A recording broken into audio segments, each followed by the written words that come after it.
Welcome to Tech Intersect. I'm your host, Tanya Evans, and my life and work exist at the heart of law, business, and technology. Yeah, I've earned a few fancy titles and degrees over the years, but the bottom line is I'm a writer, speaker, teacher, and lifelong learner, and I'm really excited that you've joined me on this journey. So what is Tech Intersect? Well, it's authentic, empowering conversations with really interesting guests who demystify complex topics to prepare you for the future.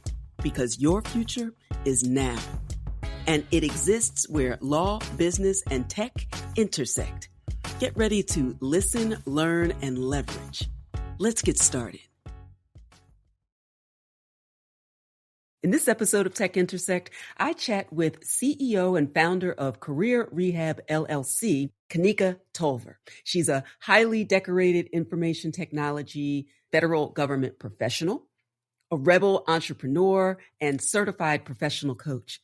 Kanika is also a serial innovator who's fueled by an extraordinary commitment to social change and to helping others create their own epic lives. Through her business and acclaimed book of the same title, Kanika shows that she is deeply committed to assisting career transformations for students, professionals, and retirees. Her company provides career coaching programs, events, webinars, and digital resources to help people reach their career goals. And she's been featured on CNN, CNBC, CBS Radio, Yahoo, Glassdoor, Black Enterprise. The list goes on and on and on. So I'm really excited to share this conversation with you today. It is chock full of resources and other tips. So be sure to be in front of your computer or taking notes. Now, a quick heads up before we jump into the episode. I'm hosting another 1-hour free cryptocurrency, blockchain, and the future of everything session on Friday, November 20th at 2 p.m. Eastern. So if you're tired of wasting time trying to break into the crypto markets alone, curious but confused about what crypto is and how it works, afraid you'll miss out on another chance to ride the Bitcoin wave, scared to invest in crypto because you think it's illegal or unsafe, or if you just want to be on the leading edge to prepare for blockchain's disruptive impact in your industry, definitely join me for another masterclass. I'll talk about the hot topics. I'll talk about what crypto is, what blockchain is, how Bitcoin and blockchain are different. I'll also talk about the potential disruptive impact across various industries and sectors. I'll talk about the digital dollar that Congress is considering. I'll talk about the latest news with PayPal entering into the crypto market and much, much more. And I look forward to answering your questions. Visit advantageevans.com to register. That's advantageevans.com. All right, now it's time to listen, learn, and leverage. Let's get started. Today, I am so excited to finally welcome Kanika Tolver to Tech Intersect. Kanika is the CEO and founder of Career Rehab, LLC, located in Washington, D.C., the district. Yes, I went to Howard Law School, so I have a special place in my heart for anything in the district, including go-go. We'll talk about that in a moment. But at Career Rehab, she helps clients transform their careers with coaching programs, events, and digital resources, and empowers them to reach their career goals. She's an in-demand coach for sure, a consultant, a speaker, absolutely a thought leader. She's been featured on a host of major national and international outlets and platforms that you would all be familiar with for sure. And if that isn't already boss status, Kanika is also the author of the acclaimed title, Career Rehab, Rebuild Your Personal Brand and Rethink the Way You Work. We'll talk about all of that and more in a moment. But first, Kanika, welcome. Thank you. Good afternoon. We finally did it. Thank you so much for agreeing to come on and have a conversation. I almost forgot that we were supposed to start recording because we could go on for a minute, but I'm glad to share this conversation with the listeners too. Awesome. Thank you for having me. I appreciate the opportunity.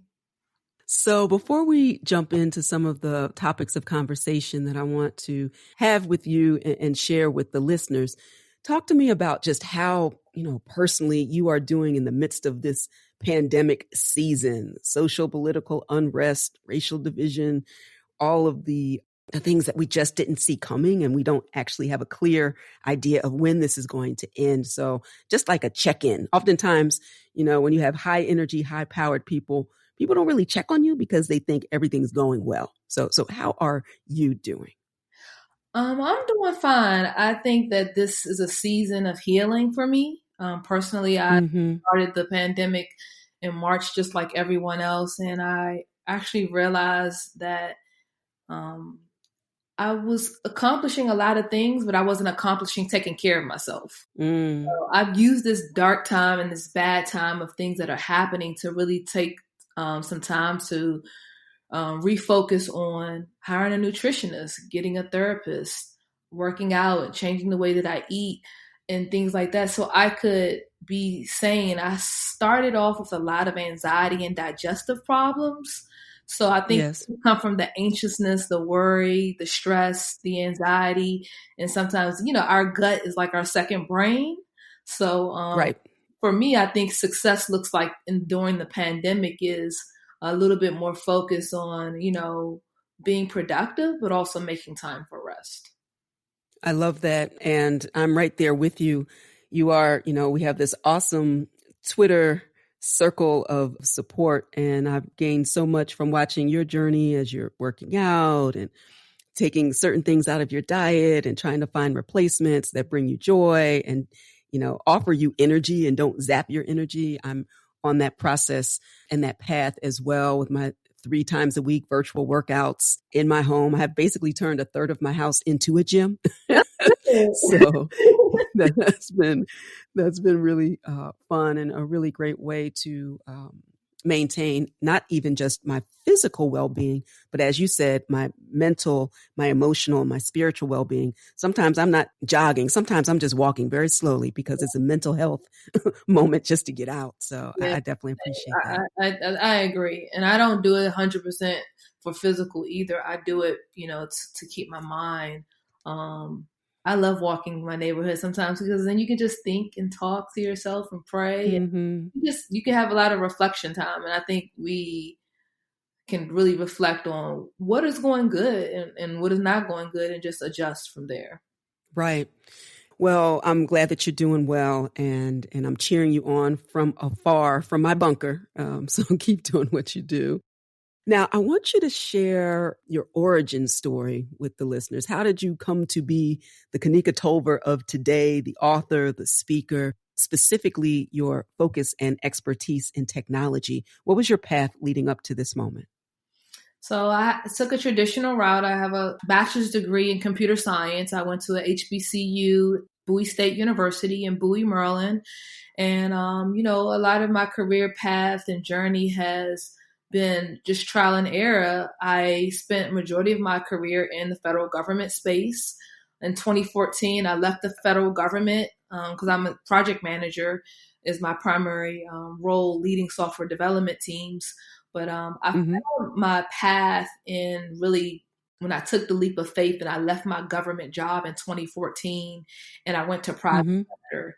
And that's where I birthed Career Rehab even before I knew Career Rehab was going to exist because I had to reinvent myself.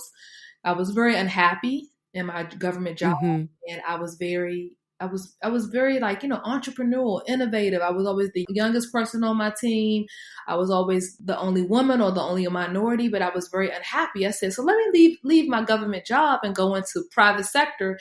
And I went into private sector, and that's where I kind of learned more about reinventing myself within the technology industry so I could be happy and find career peace and happiness.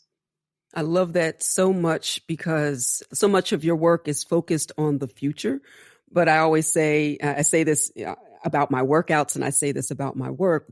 The future me, 1, 5, 10 years from now, I'm creating that person. I'm creating that experience today, right? Sowing those seeds. So what does the future of work mean to you generally? And then we'll talk a little bit more later about the future of work specifically in tech, but just the future of work. Where are we? Where are we going? How do people start to reimagine where they're going in terms of what the future of work looks like? I think the future of work looks like for most professionals, I would say for, definitely for millennials and even Gen Xers as they adopt this, Mhm. because, baby boomers are pretty much have left the workforce or are leaving, you know. I think the word flexibility is what Mhm. comes to mind to me, is that I believe that more professionals within the future of work want more flexibility. And I think COVID-19 has shown that the future of work is now.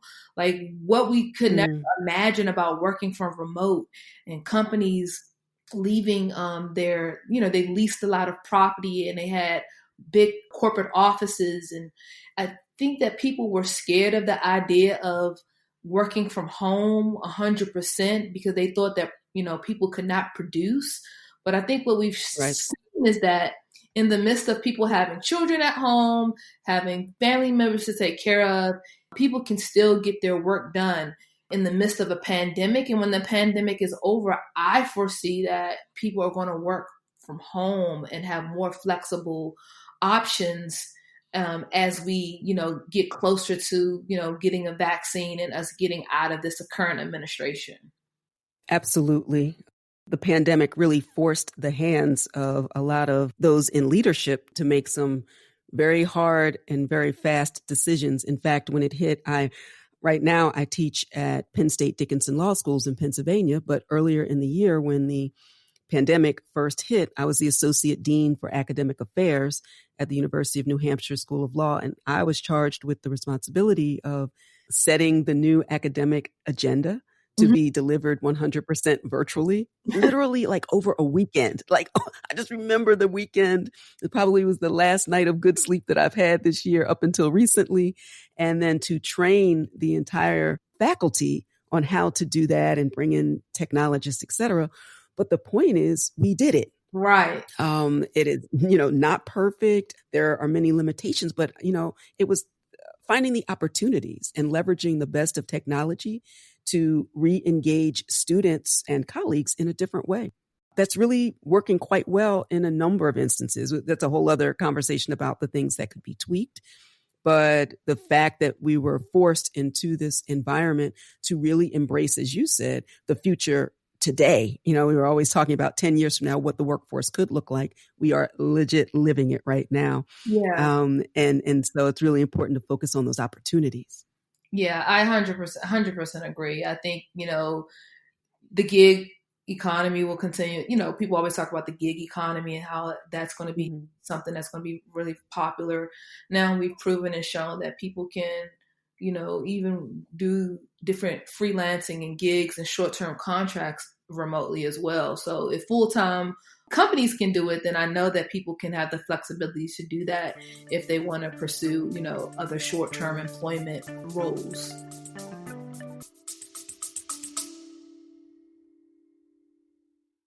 You love listening to podcasts, but have you ever thought about starting your own podcast? Maybe you want to build a brand, grow your business, or are looking for an excuse to talk about your favorite hobby. Whatever your reason for making a podcast, Buzzsprout is the place to start. Since 2009, Buzzsprout has helped over 300,000 people launch their own podcasts. Buzzsprout walks you step by step through the whole process and will give you powerful tools to start, grow, and monetize your podcast. Ready to get started? Click the link in the show notes to get our free step-by-step guide to starting your podcast today.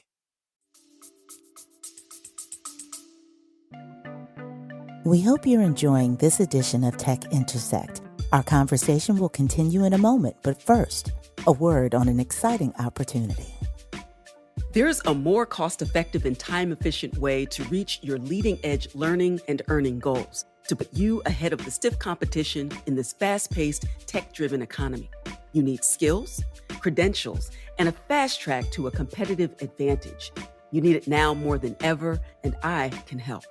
The Advantage Evans method puts you ahead of the curve with condensed, comprehensive online courses, curated content to leverage your current skills and expertise, live coaching, networking opportunities, and more. Upcoming courses include From Cash to Crypto to help you buy your first Bitcoin, and there are 2 ways to get your advantage. Advantage Evans Encore gives you maximum experience for your total competitive advantage and access for 1 year. It includes a live welcome and modules on terminology, buying and selling, exchanges, mining, earning crypto, trading and investing, and also several of the legal issues you need to know in order to be safe and secure as you enter this space. That includes tax compliance, how to plan for a Bitcoin estate, and securities laws to make sure you avoid any legal unforced errors. Now, Advantage Core gives you the essentials. It's a short course to give you what you want and the support you need to buy your first crypto in as little as 3 weeks, with access to the information and replays for 3 months. And if you're not quite ready for your Advantage and want a sneak peek to try before you buy, then register for a free masterclass where I share my Crypto 101 success checklist and cover current hot topics in crypto. So there truly is something for everyone, including you, to get in on the fast track and learn and earn in the digital economy. Visit AdvantageEvans.com to get started. That's AdvantageEvans.com. And now, back to the conversation. Yes, that's a really, really great point. It actually leads me into something else that I wanted to talk with you about, and that's about how the future of work is being transformed by the future of education and the transition from years of school and traditional degrees. And I have a lot of ABCs after my name and checked all the boxes as all good Gen Xers did, right? But, we're moving away from that traditional model. It's nice if you have it. And by have it, I mean the hundreds of thousands of dollars that it will cost to acquire the ABCs, right? Or to focus on skills and credentials. And so many companies now making a college degree optional. And I know that you've shared a lot of your wisdom about what that means to be in an environment to amass skills and credentials rather than or in addition to if you're mid-career, but the option to focus on particular skills and credentials. So how is the future of work being transformed by education in that way, specifically in the tech world?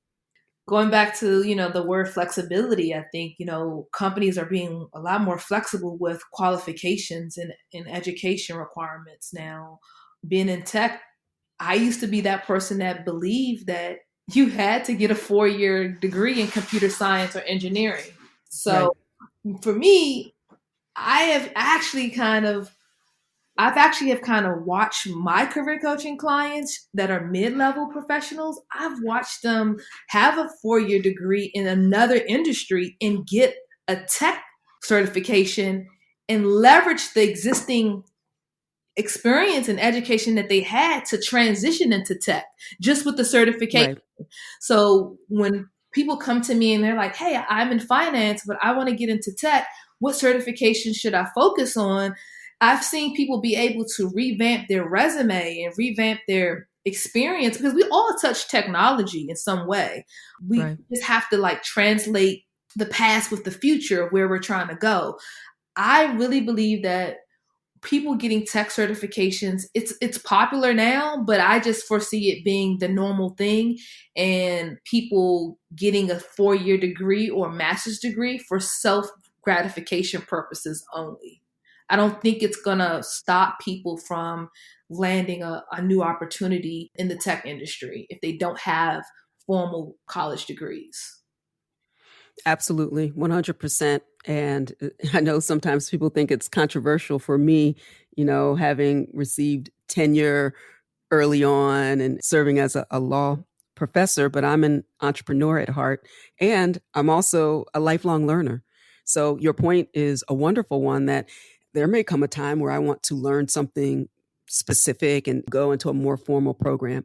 I doubt it for me, but I am a lifelong learner. Anytime there's something new that I can engage in, I will spend my money and learn it. And sometimes that's for my own personal edification, because I know that there's no wasted effort. But if I want a specific skill or credential, I would focus on what you're talking about these tech certifications.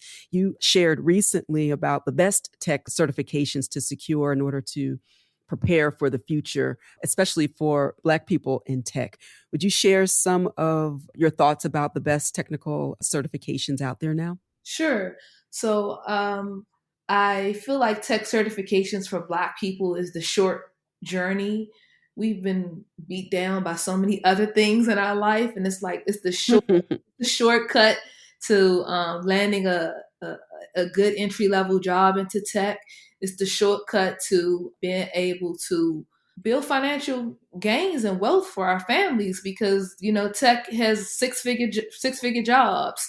So some of the best tech certifications that I have even earned myself is focusing on AWS, Amazon Web Services, cloud computing. It's really popular now. So if you want to get the Google Cloud certifications, the AWS certifications, the Microsoft Azure certifications in cloud computing, those are extremely popular right now. And they do guarantee, I'm not saying that you're going to start off at six figures, but they do guarantee that you will be able to earn, up into the mid six figure salaries. Some of the other certifications I would encourage Black people to focus on is IT security or cybersecurity. So you have the CISSP, you have Microsoft Security Plus. These certifications are really good for people that want to focus on securing applications and networks. Some of the other certifications that I do think that if you not want to be super technical and you really want to make six figures managing teams and leading projects is the PMP, the Project Management Professional Certification. Right. Because I just don't want all Black people or just people in general to think that you have to be a developer to make six figures in tech. You don't. If you want to be a project manager, the Scrum Master and the PMP are definitely good enough to help you be able to still make the same money as a cloud engineer.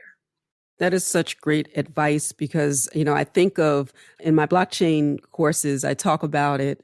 Not everybody is going to create a blockchain or create a decentralized application or some decentralized autonomous organization on top, right? I am tech adjacent myself, but you can find ways to serve the tech community. So I'm an attorney, I'm an intellectual property attorney. That adds value in the space, even if I'm not quote unquote building, right? I'm building the people so that they can know and build the tech, or being an educator. So creating online courses and other ways to educate people in the space. And the reason that I took, about 3.5 years ago, so closely and, falling into the rabbit hole of blockchain and distributed ledger technology was to ensure that I was teaching the next wave of lawyers to be conversant in tech. So they, when people quote unquote walk down the hall to legal, that legal knows what they're talking about, and that the tech folks can understand what legal is talking about, and that they can work together. We've gone in this kind of bifurcated process for so long. It's just a 20th century way of thinking that we have to have more collaboration in the tech space in particular, and business folks, tech folks, legal folks need to all be conversant and working together to build for the future. So I love very much that you remind people that you don't have to build it necessarily to be a part of the larger tech ecosystem. Yeah, that's so. Yeah, I think that's so important because I think before Black people shied away from STEM because of the science and the math and the programming and the engineering. And now we have product managers, we have business analysts, we have testers, we have so many people that can maximize their communication and writing and soft skills to still help build a successful tech product. That's perfect. I'm going to go back over some information and drop some links in the show notes to help people get started. I'll connect with you, Kanika, after this if there's some additional link that I might share with the audience, because I know you're all about the resources. I'm going to do my homework, but I'm going to run something by you and see if there are any other things that I might add to the show notes. All right, I'm taking a look at time. I cannot believe it already. But my final question before telling listeners how they can learn more about you and your upcoming webinar and your work, final question is just some best advice or best practices for listeners who really want to pivot during this pandemic, reimagine and rehab their careers. You have some really great insight and wisdom in your book, Career Rehab. anything that you want to leave the listeners with to pivot in a pandemic? First, before you want to rehab your careers, you have to turn your anxiety into accomplishments, and you have to shift your mindset into understanding how to do that. So I just think it's important for us to check in with our mental health first, and then start working on, rehabbing our careers. So it's important that you really maximize understanding how to network online. We're going to be in this for a couple of months or longer. We don't know.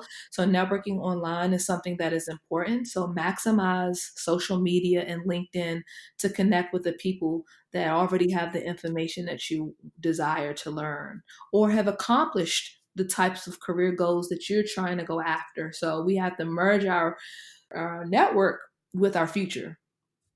We can't people that we were networking with in the past that wasn't adding any value with us. We need to network with those that are going in the same direction that we are trying to go in.